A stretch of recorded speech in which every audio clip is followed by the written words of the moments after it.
And welcome back, everybody, to episode 12 of the BigD podcast series.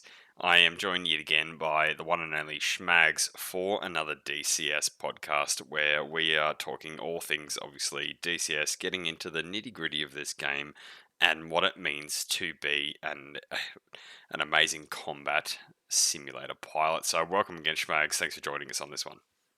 Yeah, awesome. Good. Thanks for having me. As per always, Schmags is the brain of this operation in terms of DCS lingo, all the different things he has taught myself and numerous other people, and managed to get himself quite frustrated when we all forget it and then ask questions all the time because we forget to practice. So that's what Schmags' role is here for. Now, today we are going to be really diving into why specific airframes, their payloads, and sort of like what they're all about. Now, we previously have roughly dived into our last podcast in episode 11 on how you choose an airframe, e.g. the FA-18 or the A-10 Warthog, F-15, the low fidelity, high fidelity. But what we're going to do is we're going to sort of split these categories. We can go more air-to-air style of your airframes versus more your air-to-ground sort of style, and exactly the different payloads that you've got between those and why you would pick them and why you would pick each weapon. So hopefully people that are sort of not really understanding exactly which airframe to go, this will hopefully really make that decision for them. And then which weapons are going to be the best ones depending on the situation, because as I've seen before, you may change your payload depending on exactly what your situation is, unless you're like me, which I just run the same payload, and that's 5,000 pounds overweight and absolutely every possible weapon I can have on this one. So Typical let's A10 pilot. go on a total of about 200 knots maximum, and yeah, that's how I roll. Now let's start this one off with the FA-18 very specifically. Now that's the airframe that you fly, and it's one of the ones. It's she's the top dog. Like you've got your 15, your 16, and then we forget about 17 because it doesn't exist, and we go straight to 18. So give us a bit of a rundown. Let's jump into the F-18. Why pick the FA-18, and what exactly is its capabilities prior to us getting into all of those weapons? What's so good about Okay. it? Yeah, too easy. So first of all, with all our Western NATO aircraft or US aircraft, F stands for fighter and A stands for attack or ground attack. So when you see F/A, it's a fighter and an attack platform. So that's where it gets its massive multi-role um, basically job description and what it does. And it does it well because the F-18 Hornet does nearly everything really well. So basically, if some of the videos or if people have watched, I'm usually using it as a air-to-air or close air patrolling, pushing other air fighters away or attacking any air bombers coming in. Also, with its standoff capabilities with its weapons. So when I say standoff, I mean long range onto targets. So your JSOWs, your harm anti-radiation missiles, JDAMs, laser guided.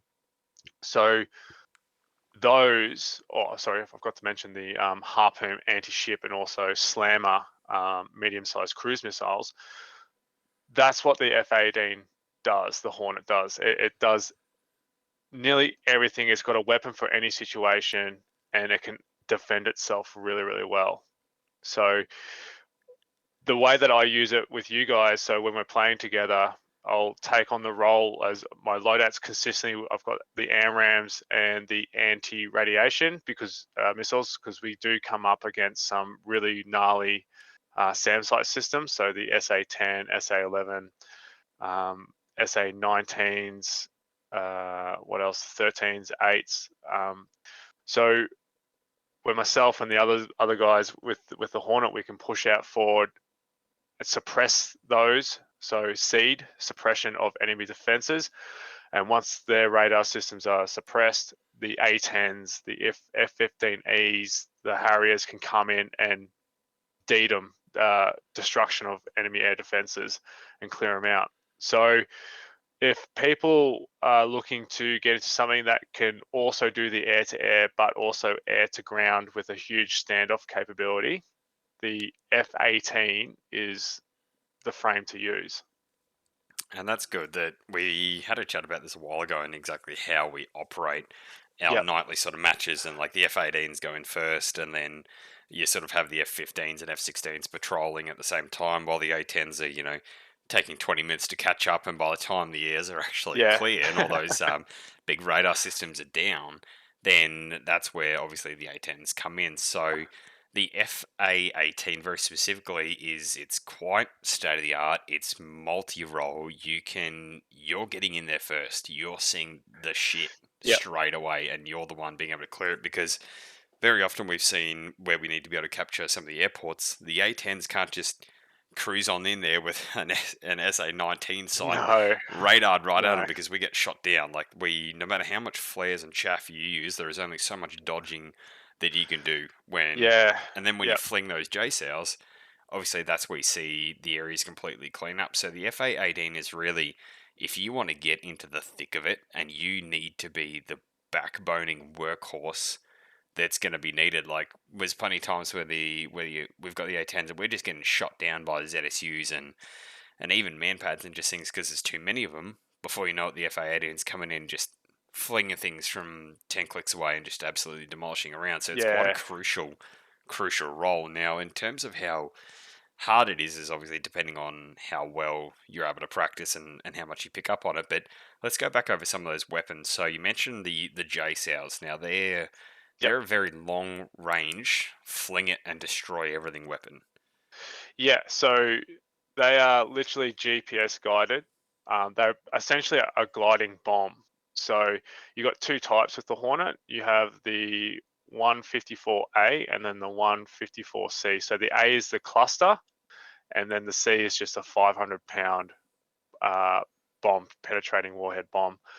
So yeah, you find your targets. You can pre-program them either with your lat long coordinates. So before you take off, you can pre-program where you want to go with them, or you can use the T-pod to designate targets on the fly. Depending on how high and how fast you launch them off, the maximum range is probably around about 30 nautical miles on the average, depending on what you're doing. Which is a But very, very long way. yeah, Like the yeah, A10, for example, does not have the ability to really effectively target anything unless it's no. within about 8-9 miles. And that's like the difference between the A10 and the Hornet is the standoff capability, where the A10 is designed for just ground pounding and close air support. So it's got more munitions where you can stay low and drop them quick and get out, whereas the Hornet is that long distance pre-planned strike. You know what you're going in knowing exactly what you're up for, and it's gonna be the worst. So you got to pack the biggest punch. So Yep. you're pushing into the battle. You're dropping JCRs. You're clearing it out for everybody else. So you are first on the ground. You're first to be able to, or first in the air. You're first on that front line. Typically, I mean, you're Yeah, if quite there's going to fast as be well. big SAM systems. So you know the SA10s, the SA11, All too big, well. I've been shot powerful, down once or twice. the big, powerful. So these systems have up to 3 or 4 kind of radar searching. So you got your search radars and your track radars, high altitude, low altitude. So the Hornets. So if you've got a group of 2 ship, 3 ship, 4 ship, and there's a mix of say the anti-radiation harm missiles. So these missiles, the maximum amount of range with these harm missiles is 80 nautical miles. So that's probably at a near 40,000 feet, Mach 1.2 aircraft launch, and then you can get 80 nautical miles, and it just comes off the rails and just goes straight up to about 80,000 plus feet, and then comes down hunting on that radar signature.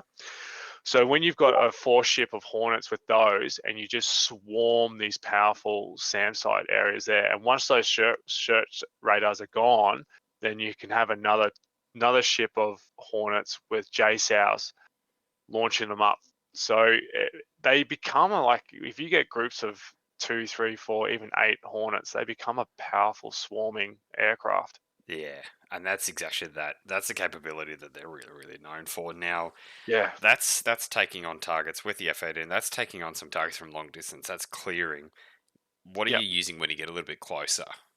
So when you might see, Yeah. for example, you just go, okay, well look, there's bunkers we need to be able to get. Say, for example, you're within 10 nautical miles from, there's some bunkers, or you see a T90, or just any other sort of tank. What are you then switching to? Because that weapon is a little bit overkill for a medium to heavy target. So what can you take out? So yeah, easily as you got JDAMs, so your GPS guided bombs, and your laser guided bombs if you are able to get close enough. I tend to stick to JDAMs more than laser. Um, the reason is that generally those harder targets that aren't moving, I'll just JDAM and I can just designate the target, release, and then turn around and get out. Whereas with the laser, you got to hang there and make Yeah, sure your you have teapot to is lasering the watch. target. Yeah, great for moving targets. That's fantastic. Um, the other thing is the Hornet can carry Mavericks. So they're your IR Mavericks or infrared and your laser guided. And then also, if you're coming in closer, this is what I would usually carry too is dumb rockets. So sometimes I'll have the missiles for more close air patrol, and then I'll have two lots of 19 um, pods of high explosive rockets. If I come across convoys or any kind of soft, easy stuff, I can pick off. So yeah, that's kind of from the furthest striking weapons, JSOWs, harms, your harpoons, slammers, then to your JDAMs from your 2,000 pound all the way to your 500 pound. Same with the laser guided as well, and then coming in closer, your Mavs and then your rockets. So you can take quite an array of it. Now we're going to do a bit of a crossing over here in terms of talking about some, because some of the weapons you're able to take the A10 is. So we'll talk about them more here, and Yep, then we'll just touch base them on the with the A10. So your JDAMs is something that are used as well on the A10, which is great for bigger bunker bustering like the command centers. For yep, those to be able to get hit, they need a 2,000 pounder JDAM. Well, it can be a regular JDAM or a penetrator. You know, penetrator is just better at high speeds. Those ones, like we said, you GPS, you set and forget, you go. Your yep. 500 pounders, they're laser, so like we said, good for moving targets. A little bit small though. You can use them for stationary ones as well, but you can't use your GPS for moving targets. It needs that fixed location. So the Yeah, the only lasers are really good for when it's mobile. yeah, there is another situation like if you do have a buddy or another aircraft or a helicopter there lasing the target for you, then you can forget if you're in that Yeah, situation. which I've had, and I've had Trav do that for me, for example, where I Yep, just could not, I couldn't get quite the right angle in this like ravine, this cavern, and then he could see it, so he was lasering. I just went choo, choo, choo, away with the yep. 151s when I was using the heat ones for just infantry target, and that's beautiful, and that sort of crosses into your Mavericks where. You use the Mavericks for the A10. It can be stationary, it can be moving. Like once you fire that away, it's got its own seeker just tracking that thing. So they're damn deadly. Those Mavericks, that's a good weapon to be able to have on that airframe. Now the dumb rockets, which model is that you run on the F-18? The F-18 only carries the dumb rocket, so that it doesn't carry the laser guided. What model So of those dumb rockets? Because the 151 Heat and the APKM, they're the ones that are oh, laser so you got guided. yeah the 151s high explosive, and then you got the 282 multi-purpose penetrator warhead. So that's the one we use more for like medium, like BTRs or kind of like Zeus's, Shilkas, Those small things. Osas. So for those Yeah. listening, what are the dumb rockets called for those listening that might want to equip those? So they're like the Hydra. So anything that has like Hydra, FF, fin stabilizing. I've got the acronym, but it's like a fin stabilizing Hydra rocket. So So you, those you get Hydra rockets, point and shoot. yeah, pretty much point shoot. You have them in HE, high explosive, or high explosive um, anti tank, so armor penetrating, or you got your illumination, the white phosphorus ones as well. So they're just you just slap them on and you come over your target area and you just spray. You can do them. You can salvo them in lots of like 4, 10, whatever, or you just go in single shot. I usually just stay single shot and just absolutely It's always easier to be able to control. You yeah. don't want to waste. So Yeah, that's taking on. So you're looking at so far the F-18 is doing massive things for your JCLs for really, really long range. You've got your JDAMs and your Mavericks, your dumb rockets for your medium to heavy sort of yep, targets. yep. If you've got really, really light targets or you're going air to air, you've got your cannon on the front, just your tiny little cannon Yeah, on the it's just a front, which is standard. It's nothing just a crazy. It's not a 30 mil freaking, 20. Yeah, no, A10 no, it's cannon, nothing that's for A10. sure. It's just a 20. It's just a 20 mil. It's okay. You do have to come in close, But it gets the but job done.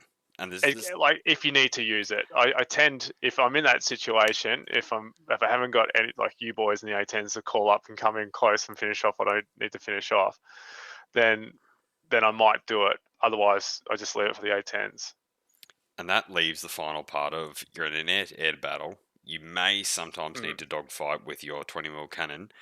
Besides the sidewinders, what else can you carry? Is it just the sidewinders for the F-18, or how are you taking air-to-air? What, because other Yeah, so planes that you you're facing can be quite fast. If you're taking on the MiGs or the SUs, you need quite an array. Like one's yeah. more mobile, one can go like you wouldn't say supersonic, but they go fast. What are you Well, taking? What are you packing? so mostly the AMRAM 120Cs I usually have on.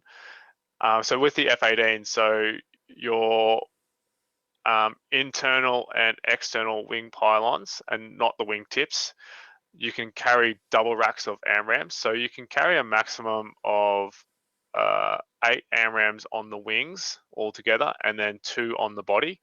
You do have Sparrow missiles, and I'll explain to you why I don't usually carry them. And then you can carry sidewinders pretty much any on the racks, but you can only carry sidewinders on the tips. And the main sidewinder that I always carry is the 9X. And the reason why I always carry the 9X and not anything else is that the 9X, through the helmet melted display system. So if you're watching my videos, you see when I'm turning my head, I've got all the HUD information I'm turning. I can actually control the Sidewinder seeker to my helmet, so I can literally look at targets off, like bore sight off 60 degrees, and then literally launch it in that direction. Oh, I think I've Direction. seen you do that. Yeah. I've seen the plane flying one direction, and then all of a sudden the missile just goes hard right. I'm just like, Oh yeah, how has he done that? I've done some like gnarly. It looks like nearly 90 degrees. It's just come Yeah, off and just shot to the right or left, and it got some really gnarly kills with that. So with the AMRAMs, so the AMRAMs are really awesome in terms of situations where they are a full uh, active radar seeking missile. So you got active radar and then you got semi-active. And the difference is that when I lock a target up, as soon as I fire on that target, the AMRAM has its own internal radar system onto that target. So I can literally, if I need to get out or I'm being fired on, I can fire, turn around. With the Sparrows, because they're semi-active, I need to maintain lock as long as possible till the missile hits the target. yeah, that's a pain in the ass. You can It understand is a why pain that. in the ass. Yeah. So that sort of situation is maybe looking for us. We take on a lot of like MI8s. So those things are pretty slow. They're not really too much of a danger except for the side door gunners, but that's not a very effective piece of weaponry to be able to take the Sparrows. Like, what situation would you mostly and why would you run them if the MRAMs are such a greater advantage? Why run the Sparrows? Well, it's just the time period because I'm pretty sure that So it's the just an older Sparrows, weaponry, but it's yeah, the available. Sparrows were mainly in I think the 70s, 80s, and then the AMRAM didn't really come into service, I think, early like 92, 93, 94, somewhere around that period there. So I think in the first Gulf War, I think Hornets had Sparrows, not AMRAMs. Um, but if you can, depending on if you're on a server where you want to be time period, then if you've got Sparrows, then your enemy will have the equivalent of what the enemy Sparrow is. So they're in the same situation where you're pretty much Yeah, head to so head chicken style, and you're not breaking lock until missiles hit. oh, So that'd be it's testy. yeah, but with the AMRAMs, yeah, definitely they're when the funny thing is with the helicopters, people don't realize like helicopters are really hard to hit with a heat-seeking missile with a Sidewinder, even if you've They got are the X. really hard. Like, I can waste Yeah. 4 Sidewinders on one MI8 because he is just dumping flares Oh like the yeah, it's crazy. C-130. And half the time you just get frustrated because you've just dumped 4 Sidewinders on the thing, and then you just come in with a 30 mil cannon. So yeah, the Sidewinders, even they still have their disadvantage of being a heat seeker, but it's Yes. the applications, obviously.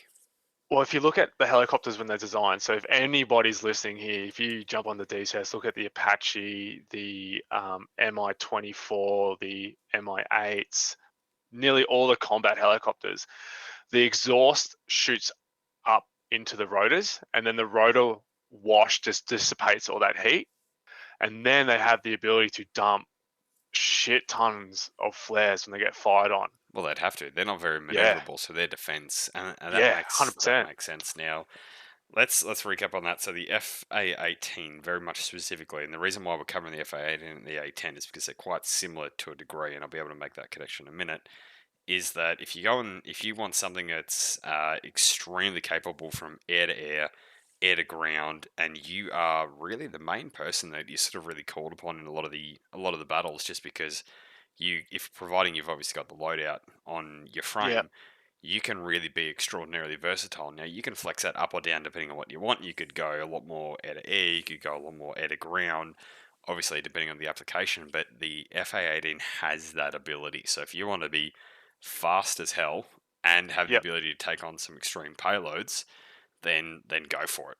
So that's going to be the airframe for you. Now this is going to lead us now straight into the A10. So thanks for covering the FA-18. You can help me a bit with the A10 here, but we're probably not going to yes, spend will as do. much time on this one because we've kind of covered already half the weaponry, because a lot of the stuff that the FA-18 can have, the A10 can have. Now that obviously still being part of the NATO Western culture, like there's a lot of reason why, because they're all manufactured by very similar people, and the Yep, airframes are, funny enough, in service from the same main countries of the US. So it makes sense that those weaponry are quite similar across. But the FA-18 and the A10, the reason why I compare them while we're talking about them most of the day, not because obviously one you fly the FA-18 and I fly the A10, is because both of them have the ability to be so versatile.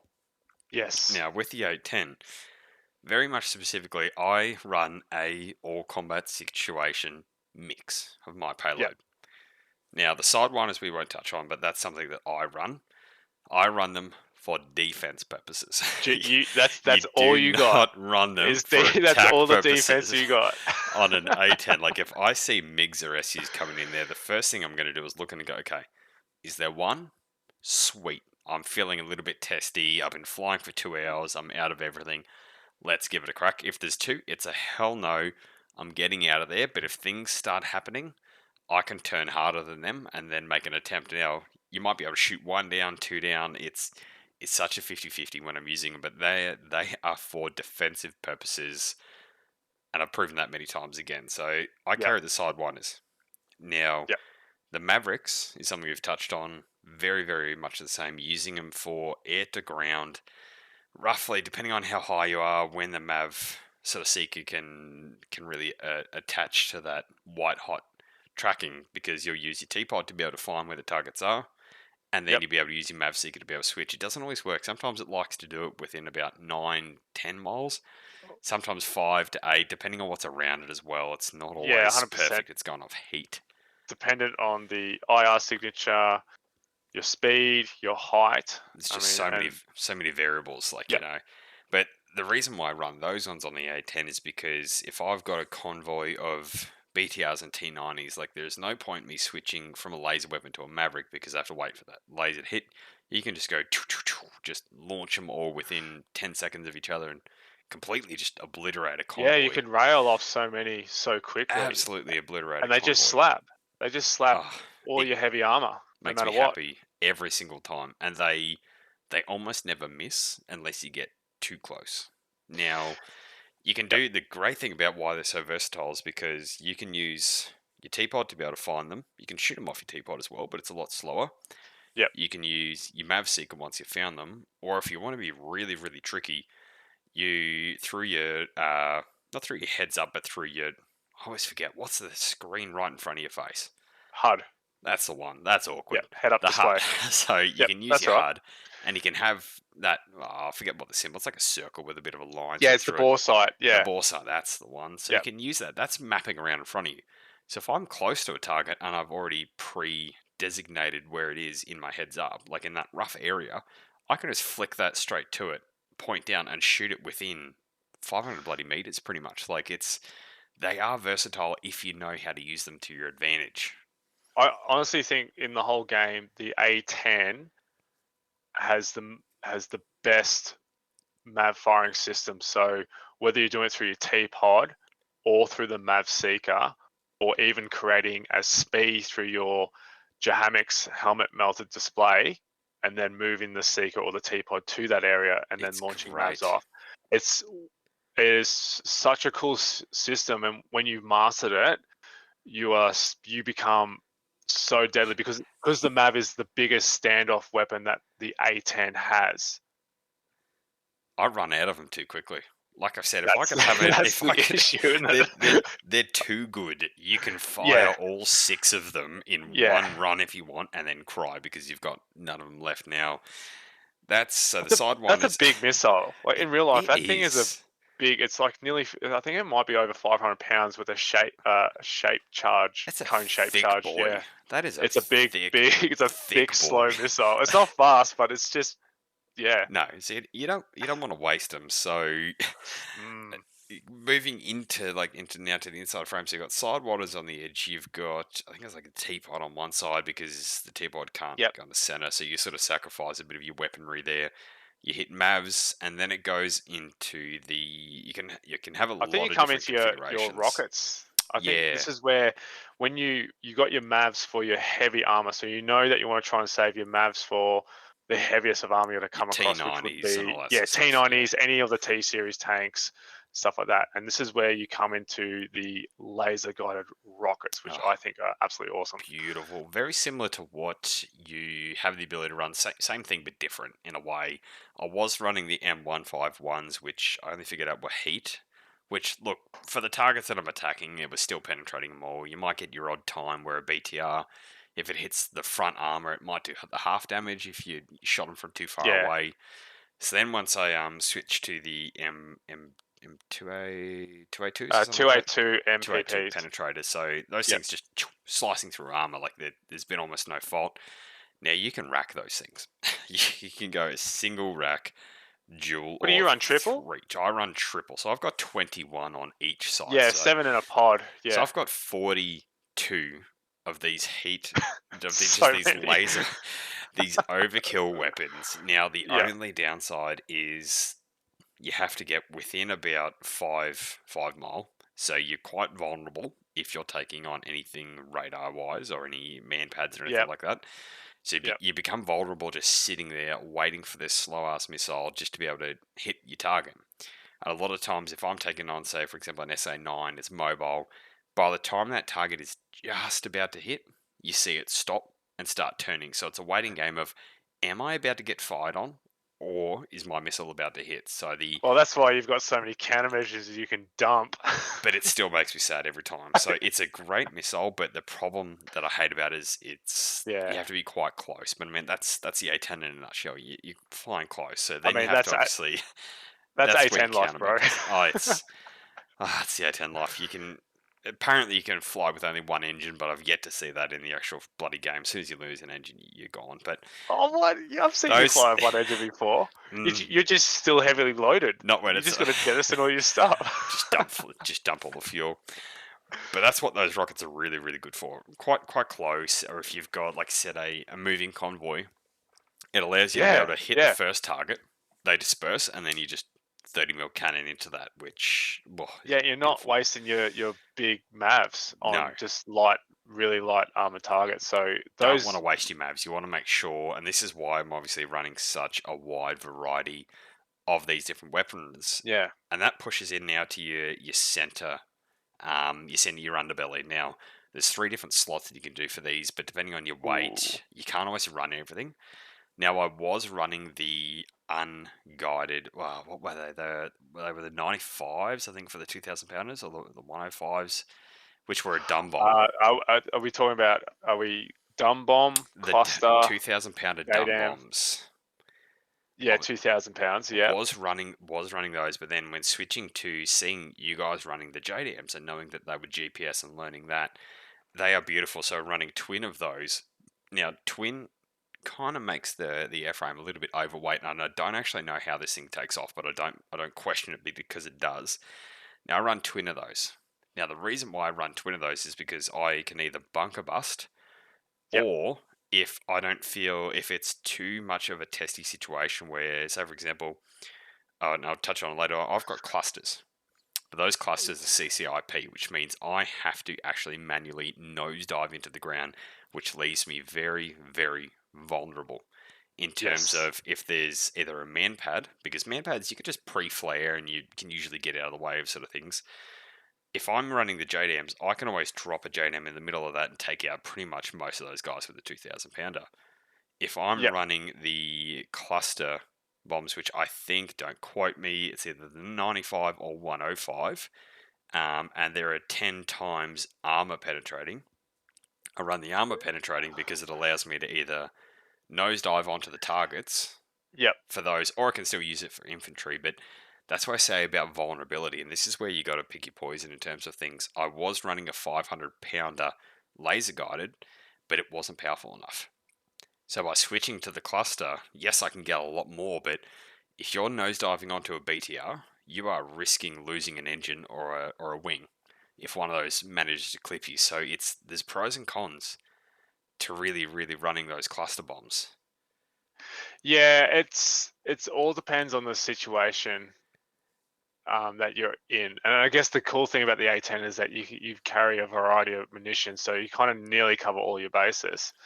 The cluster bombs, well, with the cluster bombs, you have your two variants. You've got the 83 83 and the and 97, isn't it? 97. 97, that's Now right. So I quoted the they're the 95 and 105, so that's the 83 and they're the 97. dumb version, meaning that they're not guided, they're Not manual laser, not release. GPS. You have to Yep, no, point, aim, yep, and release whilst yep. you are in a very vulnerable 65-degree nosedive into the ground from 6,000 feet. You cannot pull Yeah, out of that very quickly, not when you're heavy. yeah. And I think then you go to the 103, 105, which is the GPS guided cluster version of those. Either or, the 83, 103, they are just your multi-purpose munitions, just a mixed munition of about 200 little bomblets. And then the 97 and 105, that is literally The tank the busters. the tank buster. So it has the infrared shaped charges that I think it's about 10 of them disperse out, and then they shoot up into the air and then come down over the top on the top of the any kind of armor and just And they're effective, devastating, providing you can. absolutely Oh, devastating. they're It great, but is they it can is be hard to pinpoint, though. it is a waste if you only use it on one target though. It is.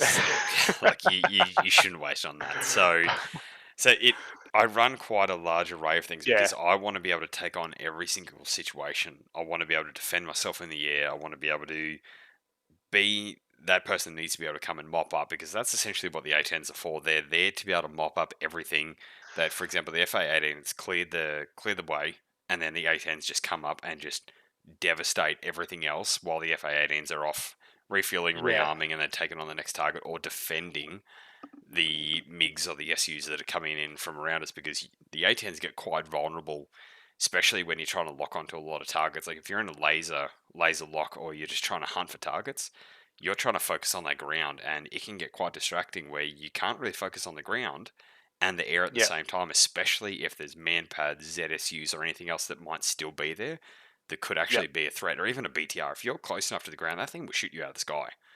Like yeah, you got yeah, to be careful. easily, easily. I think it comes in part with both these airframes is you always want to play to your strengths. So I'm not going to deliberately take a Hornet and try and be an A10 to do that close air support because I'm too fast. Like when people are using the jets, so F-15, F-16, F-18, the thing they notice is that you've got bugger all time when you're coming down low with speed to find target, see target, lock target, fire on target. Whereas the A10, it is built. That's why it looks like a glider. It glides.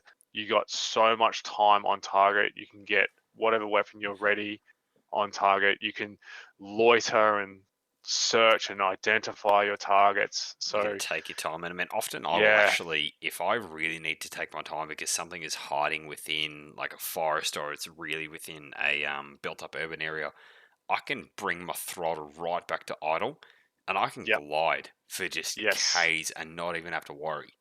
So it is beautiful that you can do that. So that's why I really wanted to be able to compare these two. So that way people understood that these are the ones that you go depending on the application that you want. So the FA18 mm, is the massive high speed all rounder, and the A that can do, obviously better for air to air capabilities over air to ground, but yep, then it's the long distance air to ground. And then you've got your A10, which yep. is good for defense in the air to air, but it's your slower, right close to the ground mopping up. So they're both similar, but they're different, and they do cross over quite a bit on a lot of the weaponry that they can carry. So I Oh, hope mind that you, that. we forgot to mention the 30 mil cannon, Oh, which how could I forget? How literally could the I forget? aircraft is designed The around. one gun that it's built around. Now this, it's funny that you say forget about it, because it's actually quite a running joke that the A10 pilots that we never actually use the 30 mil cannon, because it's just, yeah, it's great to hear it coming in, but it's when you've got Mavericks, you just want to fire Mavericks, but No, it's well, like the 30 so. mil gun you use on. You can't use it really on T90s unless you hit the most sweet spot known to man on its rear. It's everything Yeah, from pretty much BTRs backwards is what using that yeah, thing on. Now, I do use it on infantry, but the problem is you have to get very, very close before you can actually really spot that infantry, yeah, unless you use your T pod and like prior target mark to it. It's a bit of a last resort when I'm using that, because then I'll try and use, if you don't want to have to fly away for 5Ks and then come back to then try and target with your T pod, then yes, it's good. You can turn in really, really tight once you've yeah. actually located where they are. Do a bit of a random spray, and most of the ricochet just destroys them. But yeah, it's a good weapon. It's funny I don't mention it because you don't really have a choice. It's kind of there. You can't unequip it. No, you have to. It's on you all the time. But in saying that, like when you if you've got up to say 10 kind of units from any air anti triple A kind of units with BTRs and all that, you are going to be as far away as possible to identify what you got first, and then you're going to want to try and eliminate the most dangerous threat to you. So the anti-air, the any of the tanks with the um, 20 mil dushkas on top of them or anything like They that. could do damage. Yeah, you want to try and eliminate that. If you only got one or two kind of BTRs there, you can come in with your cannon, because you know that you probably get on. Then they're not going to get eyes on you as quick as having say 10 units there, where one will spot and then they all spot. So that's where it's handy. It's like I said, it's all in the context of the situation. Um, And that's so why it's good to have a choice. That's why it's good. Now, in the future, we will cover a lot more on, say, for example, your F-15s, F-16s, yep. going into maybe your KA-50s, like Fritzy, you said, does Oh, that. helicopters and stuff. Your Apaches, which Yep. BK, he does those ones. So we can really address as to where and why you will use those as well. Yep. Very, very versatile in terms of what they can carry, but we'll cover that when we actually get at the guys that actually fly those. So we'll bring in either Fritzy or BK to talk more about it for the next one, and we'll do a bit of a triple podcast Yeah. so we can dive all things into helicopters. But there's so much exciting stuff coming out as well, in terms of you've got the Chinook coming, you've got the Hercules coming, so there's all these Oh different things that we yeah. can talk Yeah. about. Now, you pretty much won't hear us talk about the risky side of things, only because we all fly just most of the Western culture, NATO sort of stuff. But I hope that we can learn more about the SUs and the MiGs and get to fly them and really know them, so we can talk a lot more about those in the future as well. But who knows? That'll come to the future. Now, before we wrap this up, is there any closing things you want to be able to go over, Schmags? No, I think we covered a lot. Just understand. So even prior of picking what airframe and weapons or whatever, like jump onto Wiki and understand the aircraft, where it was developed from, what it does and what it does best, and the weapons. It's actually quite amazing, like researching on Wikipedia the aircraft and the weapons that you will be using, because you get a lot of information of the situations that you will actually come across in DCS to use these. And so that'll help a lot of people understand the difference between dumb bombs to GPS guided to laser guided to gliding and so on. No, that's good. So do your research. Really Yeah, figure out exactly 100%. what you want to fly.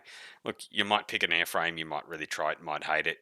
Might waste a little bit of money on them, and then go something else. And then that's for you. Like I went through the F-15, the A-10A Yeah, yeah. before I then settled on the A-10C, and it's a love of it. So take and pick and choose. So but otherwise, we're going to wrap that one up and we're going to leave you guys until the next podcast, which hopefully we'll get up in about a week or two once we really dive into. Hopefully, with that one, we'll cover the helicopters, we'll get the other lads in here, and we'll start talking about that. But until the next episode, thank you very much, Mags, again for joining us, and we will see you guys around the bend.